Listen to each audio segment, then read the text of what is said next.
bulu burung atau gigi-gigi unta ini. Lalu Ali berkata, "Walladzi falakal habbata wa bara'an nasama wa innahu la ahdun nabiyyul ummiyul sallallahu alaihi wasallam ilayya alla yuhibbani illa mu'min wa la yubghiduni illa munafiq." Demi zat yang menumbuhkan biji-bijian dan menghidupkan manusia, ini adalah pesan Nabi SAW kepadaku, tidak mencintaiku kecuali orang mukmin dan tidak membenciku kecuali orang munafik. Ada orang bilang, baik kalau begitu orang-orang Syiah juga mencintai Ali. Bahkan mungkin dari bahasa mereka, kesannya mereka mencintai Ali melebihi ahli sunnah. Kalau saya pribadi mengatakan tidak benar. Ahli sunnah mencintai Ali radhiyallahu anhu jauh daripada orang Syiah. Karena memang dasarnya pendirian agama Syiah oleh Abdullah bin Saba, orang Yahudi ini, memang tujuannya bukan untuk mencintai Ali, hanya untuk membuat fitnah di tengah-tengah kaum muslimin. Makanya ada nanti kasus Karbala, terbunuhnya Husain, di mana ahli sunnah mengatakan Husain radhiyallahu anhu mati syahid dan yang membunuhnya zalim. Termasuk ada seorang yang bernama Ubaidillah, waktu itu adalah gubernur yang ada di Irak, di wilayah Kufah, yang dia dulu termasuk dalam kelompok Syiatu Ali, yang diberikan julukan Syiatu Ali, gitu kan? Artinya pendukungnya Ali, yang aslinya diambil istilah Syiah di situ. Dialah yang mengeluarkan keputusan agar Husain ditawan, dan akhirnya karena Husain tidak mau ditawan, maka mereka paksa untuk membunuhnya. Kalau betul-betul orang Syiah mencintai Ali radhiyallahu anhu, maka pasti mereka akan memposisikan Ali sebagaimana Nabi SAW memposisikannya. Ini enggak. Kalau antum belum tahu ya, ini pengakuan sebagian orang Syiah. Mereka tahu, dan ini dalam buku-buku mereka ada, buku-buku induknya ada. Mereka menganggap guntur itu adalah suara Ari yang sedang mengamuk. Halilintar, petir itu cambukannya Ali. Dan beragam macam hal. Ini bukan mencintai namanya, mengarang-ngarang sebuah cerita yang tidak ada, gitu kan? Tidak ada. Dengarkan nanti bagaimana cara ahli sunnah mencintai Ali. Seperti yang kita lakukan ini, menukil apa yang benar tentang beliau, lalu dijadikan sebagai pedoman hidup. Itu cinta yang sebenarnya, bukan mengarang-ngarang sesuatu yang tidak benar, kan gitu. Kalau seseorang mencintai orang lain, maka tentu kalau benar dia benarkan, kalau salah dia ingatkan, kan gitu. Itu bentuk cinta. Kalau ada orang yang berteman sama antum, kemudian semuanya dianggap benar perilaku kita walaupun salah, itu tidak cinta namanya, bohong itu, nggak benar itu. Kita lihat misalnya orang-orang Syiah yang mengatakan atau mengagungkan Husain radhiyallahu anhu, yang kita anggap memang syahid, membunuhnya adalah zalim, tapi kalau kita tidak berani mencap orang itu kafir, gitu kan? Karena memang mencap orang kafir itu ada hukum sendiri. Mereka tidak mengagungkan tidak mengagungkan Ali lebih daripada Husain, Husain lebih daripada Ali. Kalau mereka memang mencintai Nabi SAW, yang mengatakan yang mencintai Ali adalah bagian daripada iman Nabi SAW, artinya Nabi harus lebih dicintai.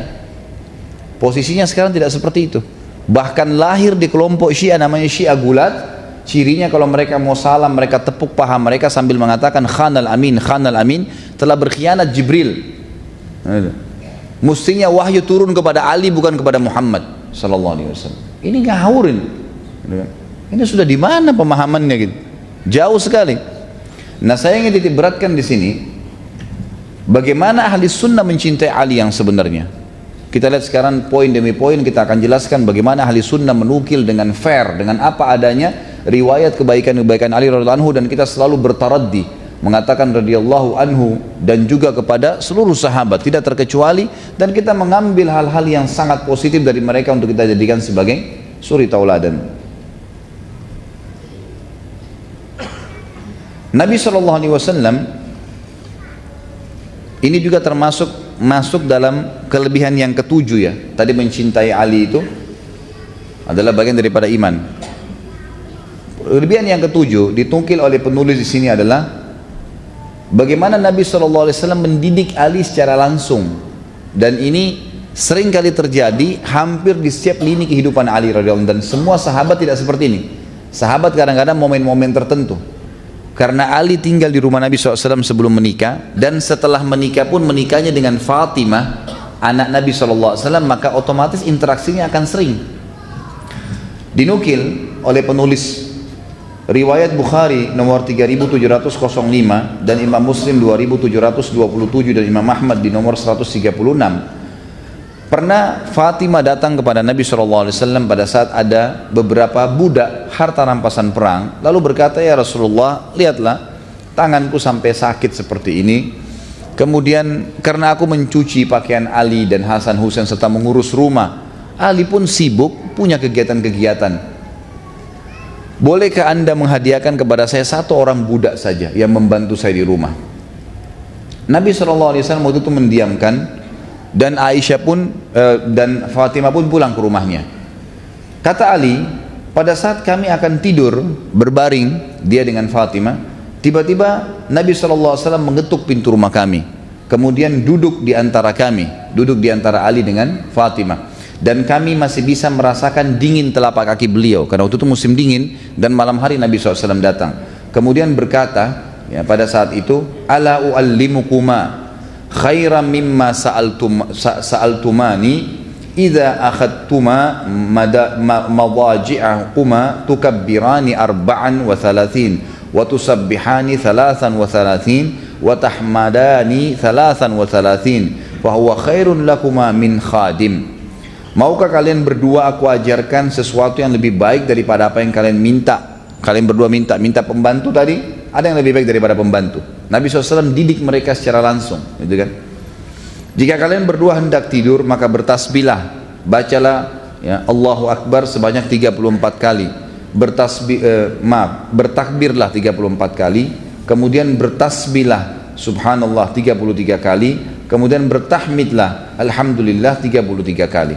Itu lebih baik daripada kalian mendapatkan seorang pembantu. Kata ulama hadis di sini ada banyak hal yang diambil pelajaran. Yang pertama adalah Nabi SAW memang menyampaikan wahyu ini, wahyu Allah Subhanahu Wa Taala tentang mestinya seorang Muslim pada saat mau tidur baca zikir tadi, dan pada saat capek bekerja juga dia hibur dirinya dengan membaca Allah Akbar 34 kali, Subhanallah 33, Alhamdulillah 33. Dan yang paling pertama disampaikan kepada Ali dan Fatimah radhiyallahu anhuma, ya. Kemudian juga yang lain adalah bagaimana Nabi SAW peduli dalam pendidikan anaknya, anak mantunya, sampai didatangin sendiri, gitu kan, didatangin sendiri. Dan ini penulis buku mengkhususkan mengatakan sebenarnya ini didikan Nabi SAW termasuk kepada Ali radhiyallahu anhu. Selanjutnya yang ke-8 adalah gelar Nabi SAW kepadanya dengan Abu Turab. Abu Turab, ya, Turab ini sebenarnya tanah, ya. Ini dinukir riwayatnya oleh Imam Bukhari nomor 3703 dari Ibnu Abi Hazm bahwa seorang laki-laki datang kepada Sahal bin Sa'ad, maka dia berkata, ini adalah fulan, gubernur Madinah maksudnya. Dia berdoa untuk Ali bin Abi Thalib di atas mimbar. Sahal berkata, dia berkata apa? Dia menjawab, orang itu, Abu Turab. Maksudnya ada satu khatib naik di atas mimbar lalu berkata, semoga Allah meridhahi Abu Turab, menyebutkan dengan istilah begitu. Maka Sahal tertawa. Sahal ini seorang sahabat, ya. Dia berkata kepada orang yang bawa berita itu, nama itu dari Nabi SAW. Dia tidak mempunyai sebuah panggilan yang paling dia sukai, si Ali, melainkan panggilan tersebut. Lalu diceritakanlah sebabnya. Satu hari pernah terjadi masalah antara Fatimah dengan Ali, rumah tangga, ada cekcok. Kemudian Ali ini punya ciri khas, dia tidak pernah mau memarahi istrinya, dia luruskan, dia nasihatin, tapi kalau dia jengkel sekali dia menghindar supaya dia tidak main tangan, dia tidak pukul, maka dia meninggalkan rumah. Satu hari terjadi hal yang sangat menyakitkan bagi Ali, tapi tidak disebutkan apa kira-kira penyebabnya. Lalu kemudian Ali pun menuju ke masjid, lalu kemudian Ali tidur di tanah, lantai masjid kan dari tanah, kemudian dia menggosok-gosokkan badannya di tanah itu, melampiaskan marahnya ke tanah itu, gitu kan. Maka datanglah Nabi SAW ke rumah Fatimah dan Ali, lalu tanya, di mana Ali? Kata Fatimah, di masjid. Dan Nabi SAW sudah mengetahui sedang terjadi sesuatu. Maka Nabi SAW pun datang ke masjid lalu mendapatkan Ali sambil berkata, ijlis ya Abu Turab, duduklah wahai Abu Turab. Ya, maksudnya turab itu tanah. karena kamu gosok-gosok badanmu di tanah, maka dipanggil dengan Abu Turab. Ini julukan ya, ini julukan saja. Subhanallah, saya pernah dengar salah satu Allahu alam, dia seorang alim atau bukan dari orang Syiah, ada cuplikannya di YouTube. Dia bilang Ali kan punya julukan Abu Turab. Berarti ya, Abu itu kan biasa julukan Abu ini seperti apa ya? Pemilik, seperti pemilik ya gitu. Jadi kalau misalnya ada orang namanya Abdullah gitu kan, yang pertama dikatakan Abu Abdillah, maksudnya dia ayahnya, dia pemiliknya si Abdullah ini, seperti itulah kurang lebih gitu kan. Atau misalnya dia punya satu benda, maka disebutkan Abu Fulan, Abu Bendah, itu disebutkan bendahnya gitu kan. Seperti itulah kurang lebih. Tapi di sini pemahamannya adalah hadis yang sahih riwayat Bukhari ini menjelaskan karena ada kisahnya, sebab urut hadis. Orang-orang Syiah mengatakan tidak, Abu Turab ini maksudnya adalah Ali pemilik seluruh bumi ini gitu kan. Dan kalau bukan karena Ali, Adam nggak diciptakan. Aneh sekali ini. Apa hubungannya gitu? Adam punya bahasan sendiri alaihissalam, ayah kita semua, ayahnya Ali, ayahnya kita semua, ayahnya Nabi Muhammad SAW, ayah Abul Bashar, ayahnya seluruh manusia gitu kan. Tapi nggak ada hubungannya, nggak ada bahasan dan tidak ada maslahatnya. Cuma karena salah paham dengan masalah kalimat Abu Turab, gitu kan? Makanya sekaligus saya jelaskan tadi riwayat ini walaupun sederhana agar jangan sampai ada orang menyalahfahami masalah ini. Kemudian Nabi SAW, kelebihan yang kesembilan adalah mendudukkan Ali radhiyallahu anhu di posisi yang sangat mulia. Ya. Kalau seandainya ada Nabi setelah beliau, maka pastilah Ali yang ditunjuk, gitu kan? Sebenarnya riwayat ini tidak murni hanya untuk Ali saja. Ingat waktu kita membahas Umar bin Khattab, pernah Nabi SAW juga bilang, sesungguhnya di umat-umat sebelum kalian ada orang-orang yang muhaddithun, yang kalau dia ngomong disepakati oleh wahyu. Biasanya setelah nabinya meninggal mereka diangkat jadi nabi oleh Allah. Dan kalaupun itu dari umatku maka dia adalah Umar. Berarti kan ada pernyataan Nabi SAW yang hampir serupa, disebutkan kepada Ali dan Umar. Kalau Umar tadi begitu, riwayat yang saya sebutkan. Kalau Ali adalah riwayat yang dinukil oleh Imam Bukhari nomor 3316 dan Imam Muslim 2404, di mana Nabi SAW mengatakan tadi hadis yang pertama sekali di pembukaan saya sebutkan, ala tarda an takuna minni bimanzilati Harun min Musa illa annahu laisa nabiyyun ba'di. Maukah kamu hai Ali, ridhokah kamu kalau seandainya kamu mendapatkan kedudukan di sisiku seperti kedudukan Harun dari Musa, hanya saya tidak ada nabi setelahku. Artinya kalau ada nabi kau juga akan dinobatkan menjadi nabi. Ini juga sebuah fadilah. Jadi kalau saya berikan poin sebenarnya kesembilan ini, manaqibnya kelebihan Ali adalah kedudukannya di mata Nabi SAW. Di sini terdiri dari beberapa riwayat. Yang pertama, kedudukannya menjadi seorang nabi kalau nabi, seandainya ada nabi setelah Nabi SAW. Ya. Kemudian juga pernah terjadi dalam hadis yang sahih diriwayatkan oleh Abu Ya'la dan Imam Ahmad dengan sanad yang hasan, Sa'ad bin Abi Waqqas radhiyallahu anhu, salah satu yang dijamin surga juga, berkata, aku sedang duduk di masjid, aku bersama dua orang laki-laki bersamaku dan kami sempat membicarakan tentang Ali yang kayaknya kurang patut, kurang tepat gitu. Maka Nabi SAW datang kepada kami pada saat lewat dan mendengarkan apa yang sedang kami bicarakan, maka beliau marah. Kemarahan Nabi SAW tersebut terlihat di wajahnya dan beliau berkata, malakum wa mali, man adza aliyan faqad adzani. Apa urusan kalian denganku? Kemungkinan kata ulama hadis adalah orang-orang ini sedang membicarakan tentang pernikahan Ali dengan Fatimah. Kenapa kok Ali yang diterima lamarannya? Karena waktu itu Fatimah sempat dilamar oleh beberapa orang sahabat, tapi Nabi SAW memilih Ali. Poin itu yang sedang dibahasakan, sedang dibicarakan. Makanya Nabi SAW mengatakan, waktu itu kan Nabi yang nikahkan. Maka Nabi mengatakan, apa urusannya kalian dengan keputusanku? Barang siapa yang menyakiti Ali, berarti dia telah menyakitiku. Artinya Ali sekarang sudah jadi anak mantuku. Kalau ada yang bilang memprotes kenapa saya nikahkan Fatimah sama Ali, berarti seakan-akan menyakiti aku, menyakiti Ali juga. Nggak ada gunanya, untuk apa? Gitu kan? Jadi ini memahami makna hadis seperti itu. Kalau ada yang selain daripada ini maknanya Allahu alam, tapi ini yang saya ketahui. Kemudian yang ketiga riwayatnya, tentu masih poin 9 ya. Kedudukan Ali di sisi Nabi SAW, pertama dianggap sebagai nabi kalau Nabi SAW meninggal, kalau ada nabi. Kemudian yang tentu tidak ada ya, tidak ada nabi di sini. Yang kedua, Nabi SAW pernah marah ke beberapa sahabat dan mengatakan siapa yang menyakiti Ali berarti menyakiti saya, karena keputusan Nabi SAW menikahkan Ali dengan Fatimah. Tapi intinya Nabi marah kenapa menyakiti Ali, sama juga dengan menyakiti dia.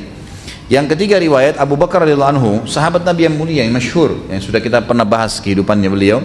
Riwayat ini dinukil oleh Imam Ahmad dengan sanad yang hasan. Maaf, sanad dengan hadis sanad yang sahih. Kalau yang pegang buku bisa dilihat di halaman 349. Abu Bakar berkata bahwasanya Nabi SAW pernah mengutusku, Abu Bakar diutus untuk membawa surat yang isinya berlepas diri dari orang-orang musyrik Mekah. Yang isinya begini: setelah tahun ini orang-orang musyrik tidak boleh lagi mengerjakan haji, orang-orang telanjang tidak boleh lagi tawaf di Ka'bah, dan tidak masuk surga kecuali jiwa yang beriman. Orang-orang musyrik manapun yang memiliki perjanjian sampai waktu tertentu antara dia dengan Nabi SAW, maka perjanjian itu hanya berlaku untuk waktu tersebut. Allah dan Rasulnya berlepas diri dari orang-orang musyrikin. Abu Bakar berangkat menuju ke Mekah membawa, dan ini biasanya kalau Nabi SAW tugasin sebuah tugas seperti ini berarti memang orang pilihannya Ali. Nabi SAW tunjuk Abu Bakar, bawa ini dan bacain kepada penduduk Mekah. Setelah 3 hari perjalanan, nanti sudah mendekati Mekah, tiba-tiba saja Ali menyusul. Nabi SAW menyuruh Ali menyusul Abu Bakar, dan Ali sempat menemukan Abu Bakar sebelum masuk ke Mekah. Lalu Ali pun memberikan surat lain kepada Abu Bakar, yang surat tersebut berisi, wahai Abu Bakar, serahkanlah suratku kepada Ali dan biarkan dia yang membaca itu ke penduduk Mekah. Ringkas cerita, Abu Bakar pun memberikan surat tersebut, lalu kemudian Ali membacakan. Setelah itu orang-orang Mekah tahu keputusan Nabi SAW, lalu keduanya pulang ke Madinah. Waktu tiba di Madinah, Abu Bakar langsung menangis di hadapan Nabi SAW. Kita tahu Abu Bakar adalah orang yang beka, yang suka sekali menangis, dan beliau pekah sekali. Beliau mengatakan, ya Rasulullah, apakah ada sesuatu yang salah dariku? Kenapa kok aku tadi yang engkau utus, kemudian engkau gantikan dengan Ali, padahal aku sudah tiba di Mekah, tinggal dibacain saja. Aku merasa itu sebuah tugas yang mulia. Lalu kata Nabi SAW, ma hadatha fika illa khair. Tidak ada apa-apa ya Abu Bakar, kamu selalu baik saja di mata saya, nggak ada yang salah. Tapi kata Nabi, walakin umirtu alla yuballighahu illa ana au rajulun minni. Tetapi saya ingin agar surat tersebut dibaca oleh aku atau seseorang yang memang ya khusus dari aku. Maksudnya adalah Ali di sini radhiyallahu anhu. Karena memang sudah kita katakan sebelumnya, seringkali tugas Nabi SAW selalu ditunjuk Ali yang menggantikan dalam beberapa hal yang sifatnya kegiatan sehari-hari ya, kegiatan sehari-hari. Ini riwayat menjelaskan masalah tersebut. Kemudian juga riwayat yang lain, riwayat yang keempat, menyebutkan tentang kedudukan Ali di mata Nabi SAW. Satu waktu Nabi SAW, untuk kisah yang panjang saya ringkaskan, dan riwayat ini dinukil oleh Imam Bukhari nomor 4251, dan juga Imam Tirmidzi meriwayatkan dengan ringkas. Bahwasanya pernah Nabi SAW menuju ke Mekah. Dari Al-Bara berkata radhiyallahu anhu, ia berkata ketika Nabi SAW menunaikan umrah di bulan Zulqa'dah, orang-orang Mekah tidak mengizinkan beliau masuki Mekah, sampai Nabi SAW sepakat untuk kembali dan akan masuk tahun depan dan tidak tinggal di sana selama 3 hari. Dan tinggal di sana, maksudnya di Mekah selama 3 hari. Ketika mereka menulis perjanjian, mereka menulis inilah yang disepakati, yang disetujui oleh Muhammad Rasulullah. Mereka mengatakan kami tidak setuju dan kami tidak mengakui kamu sebagai Nabi. Maka Nabi SAW pun mengatakan kepada penulis waktu itu Ali, berkata, wahai Ali, hapuslah dan tulislah Muhammad bin Abdullah. Kata Ali radhiyallahu anhu, ya Rasulullah, saya tidak ingin menghapus nama anda selamanya. Lalu Nabi SAW mengatakan, hapuslah. Maka dihapuslah tulisan tersebut. Ringkas cerita, waktu mereka mau meninggalkan Mekah, ini yang jadi saksi bahasan, datanglah salah satu anak, ya, Hamzah. Jadi Hamzah radhiyallahu anhu ternyata waktu masuk Islam, khilaf di antara hadis sejarah tentang istrinya masih hidup atau tidak. Tapi kemungkinan ada riwayat yang menjelaskan kalaupun hidup memang tidak beriman. Hamzah, Abdurrahman bin Auf, banyak sahabat-sahabat yang memang istrinya nggak ikut beriman, gitu kan. Anak-anaknya juga ditahan di Mekah. Cerita ini ternyata ada satu anaknya Hamzah yang masih kecil waktu itu, di bawah 10 tahun, waktu melihat Nabi SAW sedang menuju dekat Mekah dan dilihat dari jauh, dia berteriak mengatakan paman, paman, dia panggil Nabi SAW. Sebenarnya bukan paman ya, sepupunya, tapi anak ini tidak mengerti. Jadi rupanya dia tahu itu adalah kerabat si anak ini. Maka dia mengatakan paman, paman gitu. Lalu Nabi SAW berkata kepada orang-orang yang di sekitarnya, waktu itu kebetulan ada Ali, ada Ja'far, Ja'far saudaranya Ali, ya, yang meninggal di perang Mu'tah, gitu kan, radhiyallahu anhu majma'in, dengan Zaid bin Haritha. Zaid bin Haritha anak angkat Nabi SAW. Kata Nabi SAW, angkatlah keponakan kalian itu, gitu kan. Maka Ali, Ja'far dan Zaid berebut ingin menggendong anaknya Hamzah, gitu kan, ingin menggendong anaknya Hamzah. Maka Ali berkata, dia adalah sepupuku dan aku yang lebih dulu tadi untuk menggendongnya. Lalu Ja'far berkata, dia juga sepupuku dan aku menikahi tantenya, karena Ja'far menikahi ya saudaranya, bukan saudaranya, sepupunya Hamzah, gitu kan. Jadi menikahlah dengan dekat satu sama yang lain. Kemudian Zaid berkata, dia ponakanku karena aku anak angkatnya Nabi, berarti aku lebih berhak. Mereka saling berebut karena Nabi kan tadi perintahkan gendonglah anak ini, gitu kan. Maka mereka berebut, mereka anggap itu sebuah fadilah. Disitulah keluar hadis Nabi SAW. Kebetulan waktu itu anak ini sedang dipegang oleh tantenya perempuan, yang kemungkinan kata ahli hadis tantenya ini menceritakan kepada si anak, itu sana kerabat ayahmu, gitu. Maka anak ini pun mengejar Nabi SAW. Maka pada saat itu kata Nabi SAW, keluarlah hadis yang masyhur riwayat Imam Bukhari tadi sudah saya jelaskan, al-khalatu bimanzilatil saudara kandungnya ibu itu pengganti ibu. Dan ini ada hukum sendiri dalam masalah ini ya. Kalau ibu antum meninggal, maka yang menggantikan posisi ibu adalah saudara kandungnya. Itu wajib kita bakti dengan mereka. Jadi kalau di kedudukan dalam bakti, kalau orang tua kita meninggal, nomor satu pengganti ibu adalah saudarinya ibu, saudarinya ibu, bukan saudaranya ya. Biasa dikenal dalam bahasa Arab dengan khalah. Kemudian datang setelah saudarinya ibu, saudara kandungnya ayah, paman. Silang ya, saudarinya ibu, posisi yang setelahnya saudara kandungnya ayah, paman. Kemudian datang setelah itu saudaranya ibu laki-laki, baru datang saudarinya ayah perempuan, gitu kan. Jadi ini posisi yang ulama mengatakan pengganti orang tua pada saat meninggal, yang lebih pantas untuk dibakti. Kata Nabi SAW, al-khalatu bimanzilatil tante, saudarinya, ibunya anak ini lebih pantas untuk memeliharanya. Kalian boleh menggendongnya tapi bukan membawanya ke Madinah. Lalu waqala li Aliyun, lalu Nabi SAW berkata kepada Ali, anta minni wa ana minka, saya bagian dari kamu, kamu bagian dari saya. Artinya kamu nggak usah pikir bawa anak ini atau tidak, tetap aja kamu akan hidup bersama saya.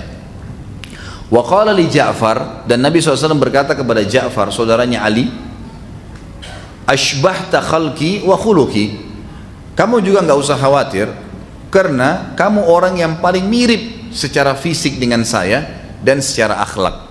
Artinya nggak usah berebut tentang anak ini, kamu juga punya kedudukan sendiri. Wa qala li Zaidin, dan beliau berkata sallallahu alaihi wasallam kepada Zaid bin Haritha, anak angkat Nabi, anta akhuna wa maulana, kamu saudara kami dan kamu adalah maulana. Maula ini istilah budak yang dibebaskan, gitu kan. Wa qala Aliyun, ala tatazawwaj binta Hamzah, wahai Rasulullah, Ali berkata, tidakkah anda menikahi anaknya Hamzah? Ternyata ada anak Hamzah perempuan yang sudah dewasa. Kata Ali, tidakkah anda nikahi anaknya Hamzah yang perempuan ini? Bukan yang baik, bukan yang kecil tadi ya, ada yang lain, gitu kan. Qala innaha ibnatu akhi minar radha'ah, sesungguhnya dia adalah ya, anak keponakanku dari susuan.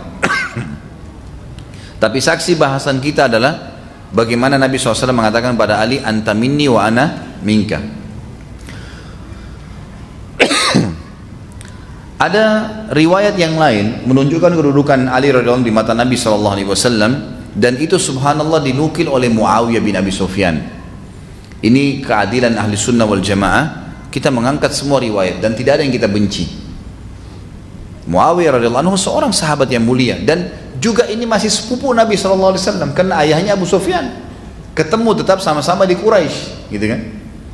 Banyak orang kadang-kadang tidak faham masalah ini ya. Akhirnya mereka menganggap membenci sebagian dan mengkafirkan sebagian, gitu kan. Ini tidak benar, atau mencintai sebagian saja mereka. Muawiyah radhiyallahu anhu, pada saat terjadi perselisihan nanti yang kita sebutkan tentang perang Siffin di tahun 37 Hijriah di bulan Safar, Sa'ad bin Waqqas radhiyallahu anhu berkata kepada Muawiyah, mengapa engkau tidak mencela Abu Turab? Jadi ada cerita, sekaligus saya sampaikan sekarang. Salah satu kasus terbesar di kehidupannya Ali di zaman khilafahnya beliau adalah terjadinya perang Siffin. Siffin ini perang, Siffin sebuah lokasi di negeri Syam, di wilayah Syam. Waktu Uthman bin Affan terbunuh, dan sudah kita jelaskan di akhir hidup beliau terbunuh, di depan rumahnya Uthman radhiyallahu anhu, dan yang banyak masuk di dalam rumahnya Uthman itu jumlahnya orangnya, sebagian ahli sejarah mengatakan kalau bukan puluhan ratusan. Dan tidak ditahu siapa yang membunuh Uthman secara khusus langsung, karena pada saat Uthman ada yang tusuk, yang lain pada ikutin nusuk-nusuk semuanya. Jadi tidak jelas siapa. Tapi yang jelas yang membunuh Uthman adalah pengikutnya Abdullah bin Sabah. Siapa Abdullah bin Sabah? Pendiri pemahaman Syiah. Semua buku sejarah ahli sunnah menjelaskan dengan riwayat yang sahih, pembunuh-pembunuhnya Uthman adalah pengikutnya Abdullah bin Sabah. Nanti juga yang membunuh Ali pengikutnya Abdullah bin Sabah. Ya, ini semua orang-orang yang sudah jelas tersebar fitnah, gitu kan? Dan perlu diambil pelajaran teman-teman sekalian. Abdullah bin Sabah adalah orang Yahudi yang pura-pura masuk Islam. Dan kita punya lebih dari beberapa riwayat yang menjelaskan banyaknya orang Yahudi yang menyelip di tengah-tengah umat Islam untuk membuat kekacauan. Bukan sekarang ya, dari dulu. Bukan mustahil sekarang juga begitu. Banyak mereka menggunakan nama-nama Islam. Kalau antum belum pernah dengar, pernah ada dua orang Yahudi di zaman keemasan Mesir dulu, khilafah Mamalik namanya ya. Waktu Mongolia masuk, sehingga akhirnya banyak membantu umat Islam, rubuhnya dinasti Abbasiyah. Nanti kan ada kerajaan besar Islam namanya Mamalik berdiri di Mesir. Itu yang sempat membenteng ya suku Mongolia, akhirnya berhenti fitnah mereka, gitu kan. Di situ pada masa itu pernah terjadi ada dua orang Yahudi pura-pura masuk Islam dan tinggal di Madinah. Kisah nyata terjadi. Mereka dua orang ini dahinya hitam. Kalau sholat di saf pertama, paling rajin baca Quran dan paling suka bantu orang. Itu cirinya. Subhanallah, salah satu Raja Mamalik ini mimpi melihat Nabi SAW dalam mimpi dan cuma mengucapkan tolong saya, kalimat itu saja. Maka raja ini pun segera ke Madinah, besoknya berangkat mengumpulkan masyarakatnya, ada apa dengan kalian? Kok saya mimpi Nabi SAW bilang tolong saya? Apa yang saya akan tolong Nabi? Apakah kalian penduduk Madinah ini punya masalah karena kalian adalah tetangga Nabi SAW? Ada sesuatu? Kumpulkan keluarga-keluarga Nabi yang ada. Ada masalah dengan kalian? Gak ada. Pasti gak ada masalah? Gak ada masalah. Baik, ada nggak penduduk Madinah yang belum ikut sama kalian? Kata mereka ada, 2 orang yang belum ikut. Dan itu orang yang paling terbaik di antara kami. Ini orang Yahudi ternyata. Lalu si raja ini bilang, pada satu saya tidak ingat namanya ya, tapi raja ini, riwayat ini masyhur. Raja ini kemudian pergi ke rumahnya 2 orang itu. Lalu duduk ngobrol, tidak ada sesuatu yang mencurigakan. Subhanallah, sebelum keluar dari rumahnya orang yang dianggap tadi orang alim, dahinya hitam, suka membantu kalau sholat di saat pertama, orang Madinah semua tahu ini orang terbaik kami. Kata si raja ini, saya tiba-tiba melihat ada sebuah karpet permadani di tanah, dan saya tiba-tiba ingin sekali karpet itu. Lalu kemudian saya pun bilang, saya ingin karpet itu. Padahal sebenarnya dia tidak butuh, dia raja, dia bisa beli karpet yang mahal. Kenapa dia tiba-tiba mau karpet itu? Dia bilang, tiba muncul perasaan saya itu. Lalu saya pun berkata, saya ingin karpet itu. Kata orang itu, tolong jangan, ini cuma karpet satu-satunya. Pokoknya dia nggak mau kasih. Kata raja ini, saya tidak tahu, baru pertama kali dalam hidup saya ingin berbuat zalim. Saya ingin mengambil secara paksa. Waktu ditarik ternyata di bawah karpet itu ada lubang, dan lubang itu ternyata menuju ke kuburan Nabi SAW. Tinggal 2 hari lagi mereka gali, itu sudah mereka bisa sampai ke kuburan Nabi SAW. Niatnya ingin mencuri jasadnya Nabi. Itu terjadi itu, dan itu sejarah Islam mencatat itu. Ada orang Yahudi yang seperti ini. Ada orang Yahudi, gitu kan? Bayangkan dia bisa dahinya hitam, orang yang paling baik, orang yang semua kedoknya munafik, gitu kan? Dan itu juga terjadi sebelum menjadi Abdullah bin Sabah yang mendirikan pemahaman Syiah, pura-pura Islam. Dan terbongkar di kalangan para sahabat ditahu, dan yang membunuh Abdullah bin Sabah adalah Ali radhiyallahu anhu. karena memang dianggap dia mengaku Ali sebagai Tuhan. Waktu ditangkap dia sebarkan fitnah bahwasanya Ali ya lebih baik daripada Abu Bakar dan Umar serta Utsman. Lalu ditangkap oleh Ali. Dia bilang, apa kau bilang itu? Dia bilang, iya, saya yang bilang itu. Kata Ali, kau harus bertobat karena tidak pernah saya lebih baik daripada ketiganya. Lalu kata dia, saya tidak mau bertobat. Kata Abdullah bin Sabah, saya tetap anggap kau yang terbaik, karena itu memang fitnahnya dia. Itu memang fitnah. Dia tahu dengan menyebarkan fitnah dengan seperti ini, Ali adalah turunan Nabi, keluarga Nabi, dengan menggunakan nama keluarga Nabi, orang akan fanatik nantinya, dan muncul betul pemahaman itu kan. Maka kata Ali, kalau kau tidak mau taubat, maka saya akan membunuhmu, kisos. Dia bilang, kalau kau bunuh saya berarti kau adalah dia, kau adalah Tuhan. Menyebarkan fitnah yang lebih besar lagi. Sama Ali dibunuh, gitu kan? Sama Ali dibunuh. Subhanallah, sekarang di Iran kuburannya Abdullah bin Sabah ada, diagung-agungkan. Sama dengan kuburannya Abu Lu'lu yang membunuh Umar radhiyallahu anhu. Dibuat kuburan yang mewah, ditawafin, diminta tolong setiap hari. Pemahaman Abdullah bin Sabah tersebar. Orang Islam tidak sadar, gitu kan? Kita tidak sedang membahas individual ya. Individual teman-teman kita yang di Iran, semoga Allah kasih hidayah, banyak yang tidak tahu, lahir dalam keadaan pemahaman itu. Tetapi orang tidak faham bahwasanya umat ini sedang diserang dari dalam dan banyak, terutama kalangan orang Yahudi. Pemahaman Abdullah bin Sabah sekarang tersebar. Itulah pemahaman Syiah yang banyak dari orang Yahudi asalnya. Dari orang Yahudi asalnya. Allahu a'lam.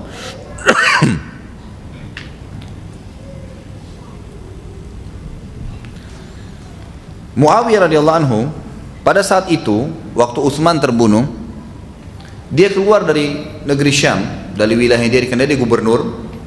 Dia minta agar Ali radhiyallahu anhu sebelum dipilih jadi khalifah, tolong tangkap dulu pembunuhnya Utsman.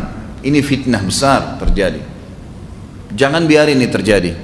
Setelah Utsman pembunuhnya ditangkap, kami akan baiat.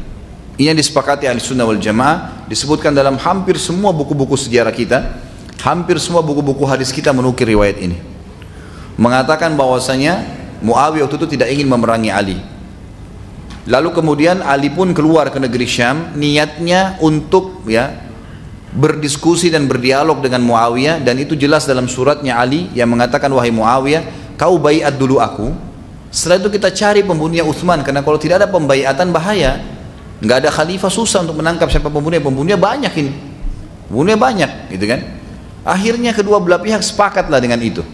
Dari pihak Muawiyah ada Amr bin As, sahabat Nabi juga jadi perantaranya, dan dari pihak Ali juga ada orang-orang yang diutus oleh Ali radhiyallahu anhu untuk berbicara dan dialog. Setelah mereka sepakat, dan mereka sepakat setelah dibaiat Ali resmi, maka barulah pembunuhnya Utsman ditangkap. Pembunuh-pembunuh Utsman ini tahu bahwasanya ini akan, kalau terjadi kesepakatan, akan terbunuh mereka.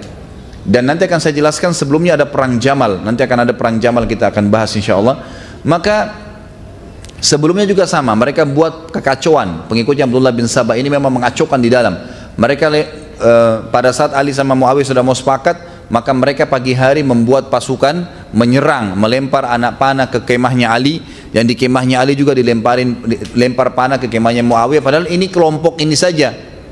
Akhirnya keduanya berperang, dan pada saat sudah banyak korban, Muawiyah pun sama Ali sepakat untuk memberhentikan secara total, tidak boleh peperangan. Dan Muawiyah mengatakan, kalau begitu Ali silakan kau pimpin khilafah, dan saya tidak mau lagi bermasalah dengan ini, silakan kamu ambil Ali, termasuk pembunuhnya Utsman bin Affan.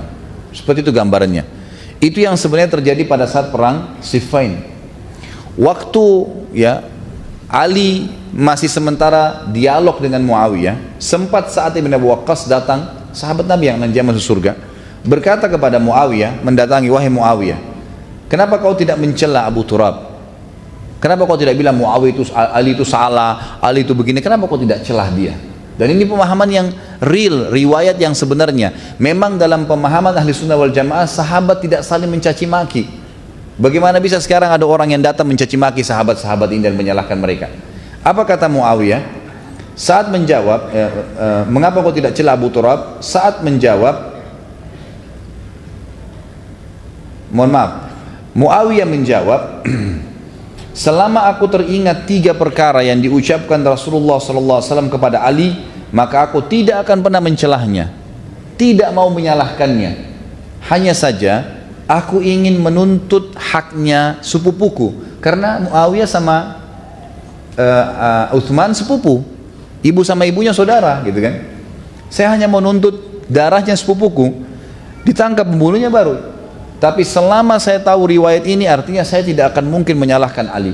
Saya tidak mau ribut dengan khilafahnya Ali. Saya hanya tuntut darahnya Utsman. Jadi memang ini pemahaman Sunnah yang sebenarnya.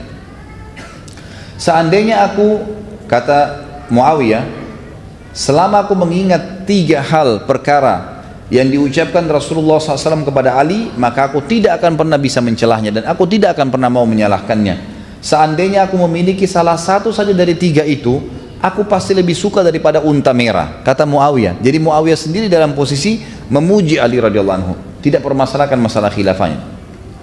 Dia mengatakan, aku mendengar beliau berkata kepada Ali, tidakkah kau ridha hai Ali mendapatkan kedudukan Harun di sisi Musa, hanya di sisiku, hanya saja tidak ada nabi setelahku. Kalau seandainya, kata Muawiyah, hadis ini disebutkan kepadaku, maka aku lebih suka daripada seluruh dunia. Tapi itu Ali yang mendapatkannya, maka aku tahu Ali lebih afdal daripada aku.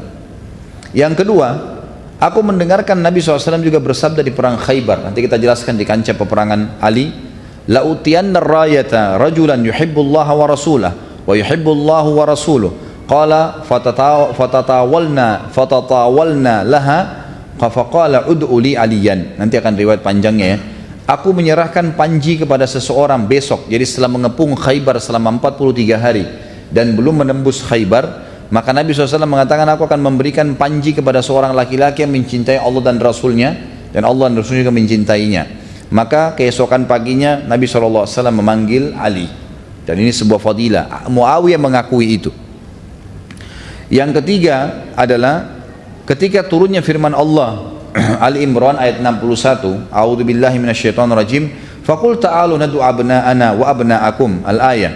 Katakanlah hai Muhammad, waktu Nabi SAW disuruh bermubahala namanya, mengajak ahli kitab, orang-orang Yahudi yang ada di Madinah, ayo kita mubahala. Mubahala itu tanding, bukan tanding sebenarnya ya. Jadi saling ngadu argumen. Ayo kita bermubahala, kita berkata, ya Allah, siapa yang benar berikanlah dukungan, siapa yang salah turunkan azabmu dari langit. Dan mubahala ini diperintahkan oleh Allah SWT kepada Nabi SAW untuk mengajak keluarganya duduk, dia, istrinya, anaknya, gitu kan. Kemudian siapapun orang-orang pendeta Yahudi yang mengaku dirinya benar, duduk juga dengan istrinya, anaknya, ya kan. Kemudian mereka bermubahala, minta kepada Allah siapa yang salah dihukum dari langit. Tapi itu orang Yahudi tidak berani, mereka tahu Nabi SAW benar, gitu kan. Kata Muawiyah, waktu turun firman Allah tentang masalah mubahala ini, maka Rasulullah SAW memanggil Ali, Fatimah, Hasan dan Husain, gitu kan. Lalu beliau bersabda, Allahumma haulai ahli, ya Allah, mereka ini bagian dari keluargaku. Tapi di sini ada Ali radhiyallahu anhu, posisinya Ali radhiyallahu anhu. Jadi ini beberapa riwayat yang menunjukkan kedudukan Ali di mata Nabi SAW. Poin yang ke-10 kelebihan Ali adalah Ali radhiyallahu anhu berkorban untuk Nabi SAW. Dan kita sudah tahu kisahnya waktu Nabi SAW akan hijrah ke Madinah. Ya, tentu di sini cukup panjang kisahnya, tapi saya akan ringkaskan. Nabi SAW waktu mau hijrah ke Madinah dan orang-orang Quraisy sepakat untuk membunuh Nabi SAW dengan mengambil setiap suku satu orang anak muda yang terkuat. Lalu mereka mengurumuni Nabi SAW dan bersama-sama menusukkan pedang mereka ke Nabi SAW. Ya, dalam satu kali pukulan, sehingga suku Nabi SAW tidak bisa memerangi semua suku-suku anak muda itu. Waktu itu Nabi SAW menyuruh ya, Ali radhiyallahu anhu untuk tidur di ranjangnya dan menggunakan selimut Nabi SAW dan menutup seluruh tubuhnya. Artinya apa di sini? Pengorbanan, ya, pengorbanan. Kalau Ali cuma tidur di ranjangnya tidak pakai selimut, kan orang Quraisy bisa tahu, oh ini Ali. Tapi enggak, memang sengaja dibuat seperti dia Nabi. Waktu Nabi SAW pergi, ringkas cerita, maka orang-orang Quraisy pun masuk ya, ke tempat tidur tersebut. Untungnya dengan hikmah Allah SWT mereka tidak langsung menghantamkan pedangnya. Mereka mengetahui selimut Nabi SAW, mereka mengetahui tempat tidur Nabi SAW. Waktu itu mereka membuka selimut tersebut dan mereka kaget menemukan empat tersebut. Dan Ali berkata, segala puji bagi Allah yang telah membuat amanah ini aku jalankan. Jadi ini termasuk masalah kezuhudan. Beliau tidak ambil sedikit pun dari harta itu. Disebutkan dalam riwayat yang lain, pada saat beliau memimpin, beliau sempat memindahkan kepemimpinan dari Madinah ke Kufah. Khilafahnya beliau di Kufah, di Irak. Dan di Kufah telah dibangun oleh masyarakat Kufah istana yang besar untuk beliau. Pada saat beliau melihat istana tersebut dengan singgasananya, Ali cuma disuruh masuk untuk jadi raja saja di situ, gitu kan. Maka Ali pun berkata pada saat itu, istana kesombongan, aku tidak akan pernah tinggal di tempat seperti ini. Lalu Ali lari seperti dikejar oleh hewan buas dari istana itu maksudnya. Jadi Ali nggak mau, dia tetap tinggal di rumahnya saja. Ali radhiyallahu anhu dikatakan juga bentuk kezuhudannya adalah beliau menggunakan jubah yang dibeli di pasar dengan harga 3 dirham. Dia mengendarai keledai dan dia berkata, biarkanlah aku menghinakan dunia ini dan jangan gantikan aku dengan yang lainnya. Imam Ahmad bin Hanbal berkata, khilafah tidak bisa berimbang dengan Ali. Sebaliknya, Ali juga tidak bisa berimbang dengan khilafah. Artinya Ali terlalu mulia untuk menjadi seorang khalifah. Kalau ada tingkatan di atas khalifah, maka tentu dia lebih pantas. Sufyanus Tsauri rahimahullah berkata, Ali tidak membangun sebuah bata, tidak pula kayu di atas sebuah bata, sekalipun biji-bijiannya didatangkan dari Madinah dalam sebuah kantong. Artinya Ali tidak pernah bangun rumah selain rumah yang dia miliki dari tanah liat, tidak pernah dari kayu ataupun dari batu, tidak pernah. Dan beliau tidak pernah minta pesan secara khusus, bolong datangkan dari Madinah biji-bijian ini, kurma ini, saya pengen makan, tidak pernah. Apa yang ada itu dimakan sama dia. Juga disebutkan yang lain, Ali berkeliling di pasar-pasar sambil membawa tongkat, dan dia selalu berkata kepada orang-orang yang dilewatin, bertakwa